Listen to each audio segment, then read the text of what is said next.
या बातमीचे प्रायोजक आहेत रिदान ज्वेलर्स।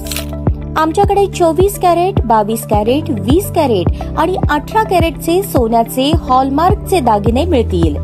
HUID नंबर प्रमाणित दागिन्यांसाठी GST बिल घेणे अनिवार्य। 100% रिसेल गॅरंटी। इतकेच नव्हे तर प्रत्येक 10 ग्रॅम सोने खरेदीवर 10 ग्रॅम चांदीचे नाणे 20 जुलै 2024 पर्यंत अगदी मोफत। ग्राहकांसाठी विशेष रिदान गोल्ड योजना। ग्राहकांनी सलग 11 हप्ते भरल्यावर 12वा हप्ता आम्ही भरणार। त्याची रक्कम 1000च्या पुढे कितीही। मजुरीवर 50% सूट देखील मिळेल। पत्ता रिदान jewellers, 133 new तिरेगाव, Chandni Chowk, forest, Solapur. 2-3 दिवसापूर्वी जी घटना इथं घडली त्या घटनेच्या संदर्भामध्ये का घडली, कशी घडली, त्याच्या संदर्भात कोण कोण आलं होतं, त्यांच्याशी सातत्याने प्रशासन म्हणजे विशेषतः जिल्हाधिकारी, नंतर जिल्हा पोलीस प्रमुख आणि शासनाचे इतर अधिकारी हे सगळेजण चर्चा करत होते। त्यांना समजून सांगण्याचं काम करत होते की बाबा ह्याच्यातल्या काही विशाळगडावरच्या जी काही अतिक्रमण झाली ते कोर्ट मॅटर झालेली आहे।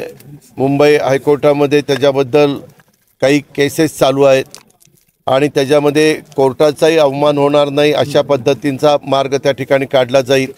हा मार्ग काढत असताना ॲडव्होकेट जनरल असतील किंवा त्याच्यामध्ये सिनियर जे काही आमचे वकील असतात ते असतील, ह्या सगळ्यांशी चर्चा केली जाईल।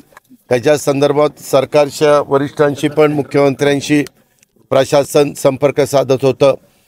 मग आम्ही सगळेजण विधान परिषद आणि ह्या सगळ्या गडबडीत होतो। प्राईम मिनिस्टरचा पण कार्यक्रम होता।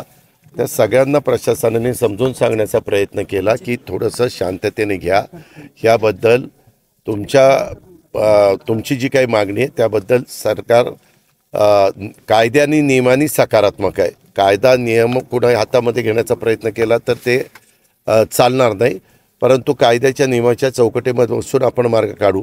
आम्ही ज्यावेळेस मुख्यमंत्री आणि दोन्ही उपमुख्यमंत्री आणि काही मंत्रिमंडळातले सहकारी रायगडवर आपल्या राज्याभिषेकाच्या कार्यक्रमाला गेलेलो होतो, तेव्हा पण विशाळगडाच्या अतिक्रमणाच्या बद्दलचे बोर्ड आम्हाला दाखवलेले होते आणि त्याही वेळेस तिथं चर्चा आम्हा लोकांची झालेली होती।